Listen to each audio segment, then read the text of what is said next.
Boa noite, irmãos, graça e paz. Hoje, mais uma vez, noite de quarta-feira, noite de nos reunirmos para meditarmos um pouquinho na palavra do Senhor. Queria convidar você para se reunir com a sua família, pegar a sua Bíblia. Antes de assistir ao vídeo, se você ainda não fez isso, queria te falar para dar uma pausa no vídeo, para ele um pouquinho, ore, tenha um momento de oração, leia um texto bíblico. Cante um cântico, tenha um momento de adoração, de louvor, e depois você volta aqui e continua assistindo ao vídeo do estudo da Palavra do Senhor. Vamos fazer com que esse tempo em casa ele fique o mais próximo possível do tempo que nós dedicamos ao Senhor no templo. Amém? Quero te desafiar a criar essa rotina em sua casa com a sua família, tá bom? Então, antes de lermos o texto bíblico, eu queria orar com você. Feche os seus olhos, vamos falar com o Senhor. Pai, nós queremos te louvar e te agradecer pela semana que começou, por estarmos hoje nessa noite de quarta-feira, separando um tempo para meditar a Tua Palavra, lermos a Tua Palavra, pensarmos um pouquinho a respeito daquilo que o Senhor espera de todos nós. Esteja comigo, esteja com os irmãos que estão em seus lares. Peço ao Senhor que nos perdoe por nossos pecados, sonda meu coração, o coração dos irmãos que estão em seus lares. Nos perdoe por aquilo que nós fizemos que foi contra a Tua Palavra. Esteja com todos nós, ó Pai. Esteja com todos nós. Peço ao Senhor que continue nos protegendo, nos livrando da doença, do mal, desse vírus que tem causado tanto dano em todo o mundo, ó Pai. Nos proteja. Peço ao Senhor, pelos irmãos da igreja que carecem de um cuidado especial, os irmãos que fazem parte do grupo de risco, alguns irmãos que já pegaram, outros que têm entes queridos que já pegaram. Pai, que o Senhor possa tomar conta dessas pessoas, sustente-os, traga sobre a vida deles a saúde, o renovo, esteja com eles, ó Pai. E que nessa noite o Senhor possa nos edificar à luz da Tua Palavra. É a oração que eu faço em nome de Jesus. Amém. Amém, irmãos? Então, no domingo, no último domingo, nós pensamos um pouquinho e meditamos um pouquinho em um texto. Começamos no texto de Tessalonicenses, 1 Tessalonicenses capítulo 5, nós lemos ali na ocasião o versículo 1, 2 e 3, dando aí a introdução a um assunto que o apóstolo Paulo trata com a igreja de Tessalônica, falando a respeito do grande e temível, terrível dia do Senhor. E no domingo passado, ao estudarmos, nós falamos sobre, à luz da Bíblia, claro, sobre alguns sinais que irão anteceder o grande e terrível dia do Senhor. E na ocasião também vimos que muitos desses sinais que a Bíblia nos orienta, nos diz, nos mostra que irão acontecer, todos, na verdade, todos os que nós estudamos no domingo passado, são sinais que já são percebidos, vistos por todos nós. Guerras, sinais da natureza, a natureza se revoltando. Também nós tivemos lá um ponto muito interessante que falamos a respeito do regresso dos judeus para a sua terra, né? O repatriamento do povo judeu. Vimos também sobre que um dos outros sinais que teríamos é sobre a incredulidade das pessoas que diz respeito à segunda vinda de Cristo. Pessoas que, isso é conversa antiga, Jesus não vai voltar, eu ouço isso e isso nunca aconteceu. Essa incredulidade crescente no coração das pessoas. Enfim, outros sinais também que vimos no domingo passado. Se você não assistiu ao vídeo, eu te convido a assistir. Você tem essa opção, vou deixar ele em algum lugarzinho aí no vídeo, é só você clicar e assistir novamente. E assistir, aliás. E então nós falamos a respeito disso. Sinais que antecedem a vinda de Cristo e que já estão acontecendo. E vimos que a volta de Cristo está muito próxima, muito palpável. A gente tem que entender que nunca esteve tão perto como está agora. Jesus está às portas. Quando a gente para analisar, fazer um apanhado do nosso ano, nós vamos perceber o quanto esse ano está diferente. Quanto temos vivido um ano excepcional, diferente de todos os outros. Um ano cheio de indícios, cheio de sinais, de demonstrações de que Jesus está às portas. Jesus está voltando. No domingo passado nós lemos apenas o versículo 1, 2 e 3 de 1 Tessalonicenses capítulo 5.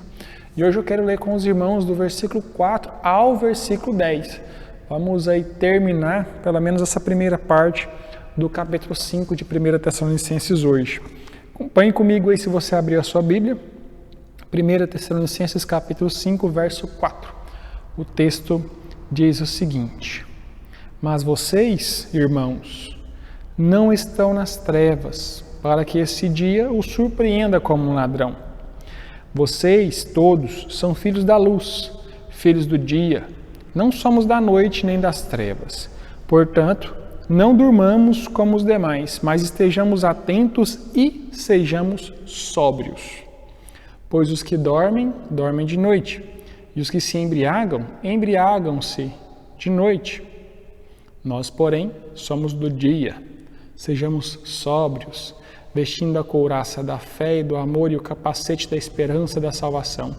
Porque Deus não nos destinou para a ira, mas para recebermos a salvação por meio de nosso Senhor Jesus Cristo. Ele morreu por nós, para que, quer estejamos acordados ou quer dormindo, vivamos unidos a Ele. Por isso, exortem-se e edifiquem-se uns aos outros, como de fato vocês estão fazendo. Amém? Hoje vamos concluir essa linha de raciocínio, essa linha de pensamento aqui no texto de 1 Tessalonicenses capítulo 5, pensando a respeito da volta de Cristo, sobre qual deve ser o nosso comportamento, qual deve ser o comportamento do crente enquanto aguarda a segunda vinda de Cristo. Nós vimos que a vinda de Cristo ela é um fato.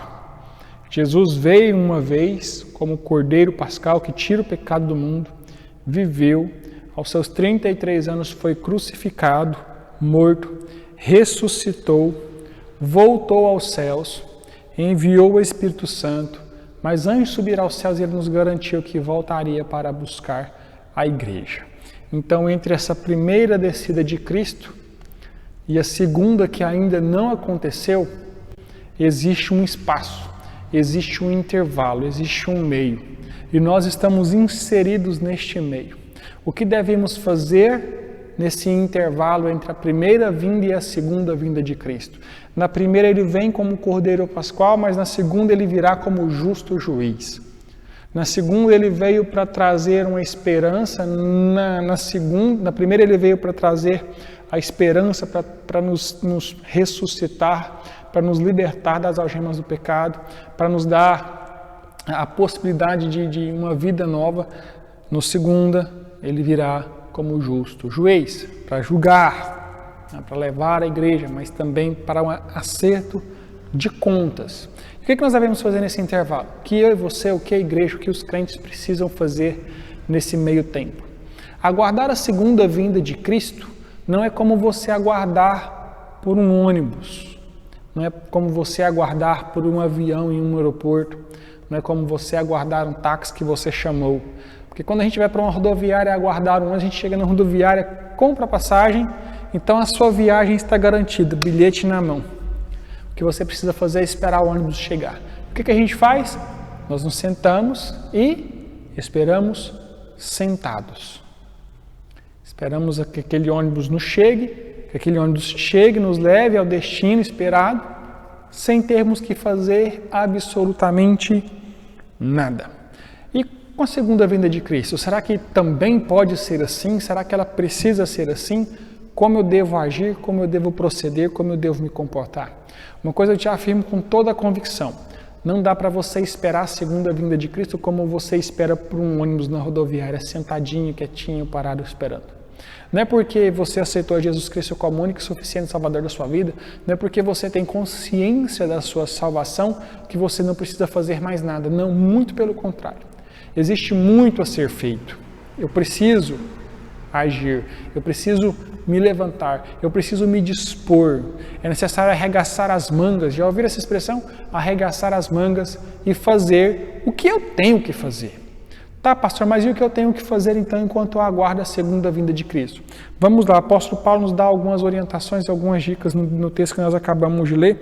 Quero reler com você o versículo 4 do texto que diz o seguinte: mas vocês, irmãos, não estão nas trevas, para que esse dia os surpreenda como o ladrão.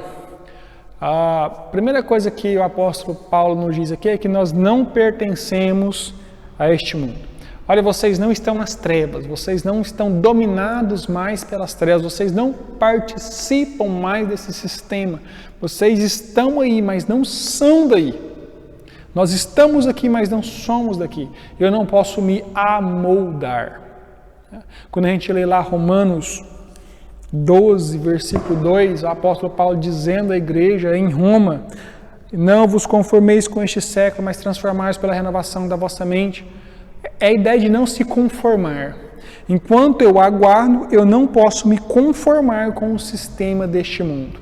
Esse sistema pecaminoso, deturpado, escuro, dominado pelas trevas, pela maldade, pela falta de amor.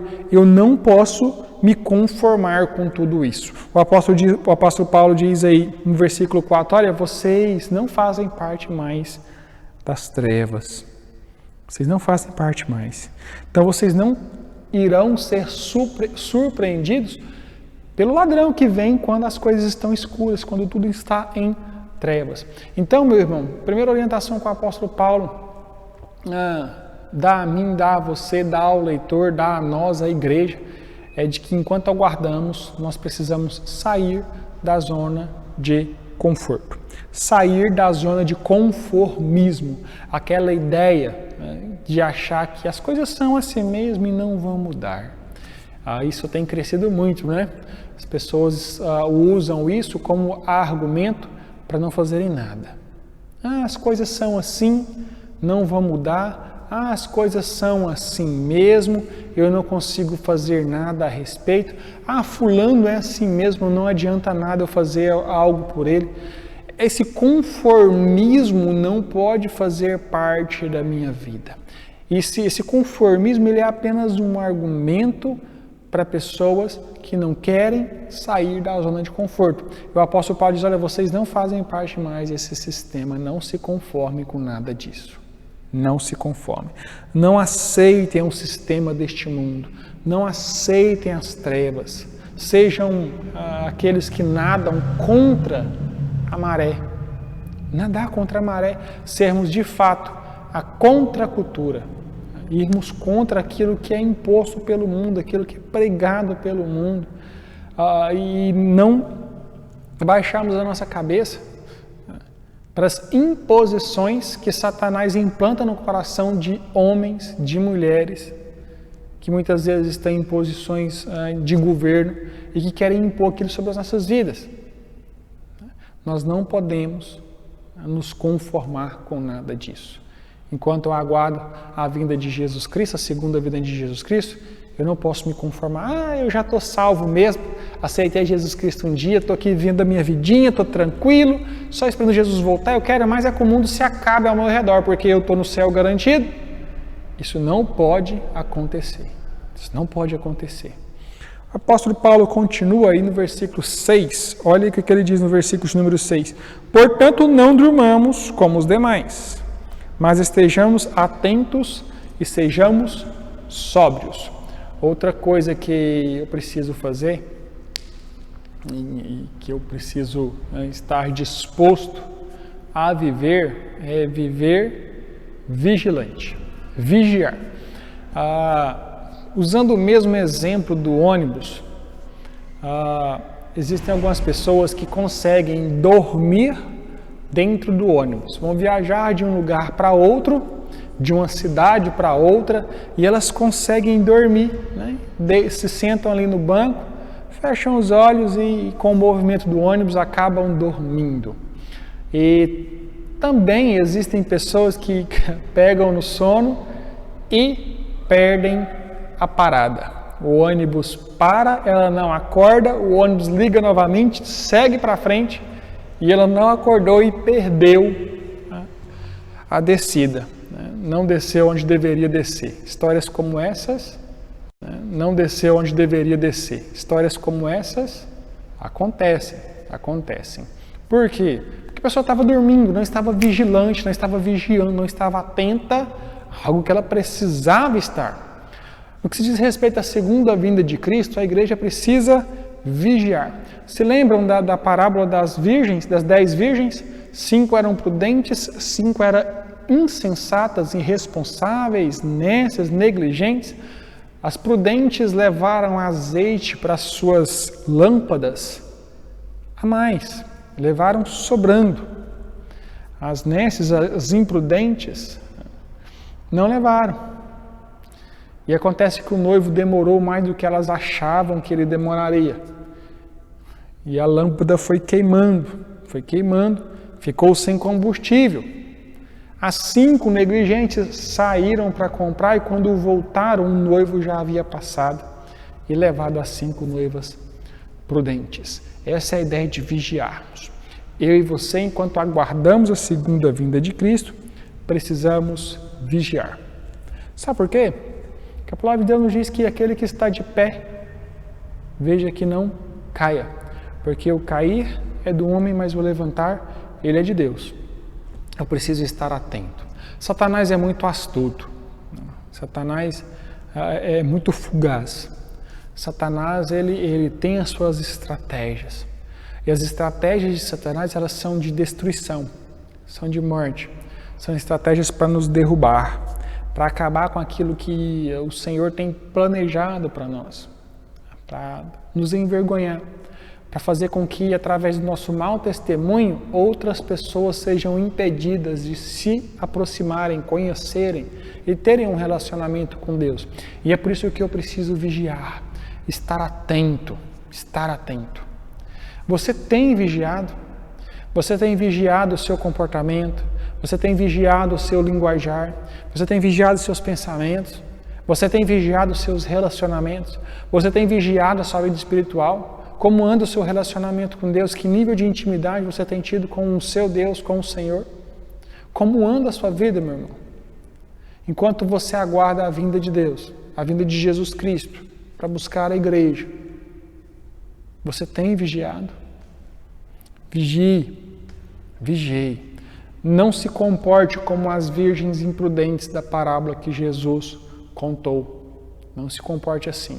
Seja prudente. Vigie, vigie. Para continuarmos, versículo de número 8.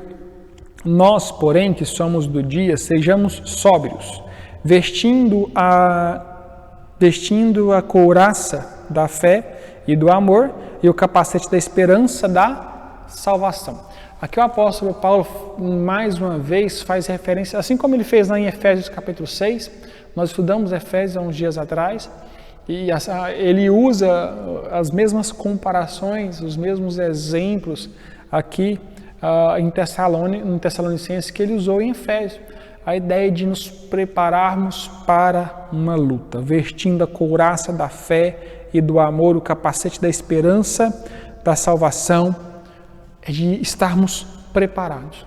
E essa é a ideia da terceira orientação que o apóstolo nos faz, de que devemos fazer enquanto aguardamos a segunda vinda de Cristo.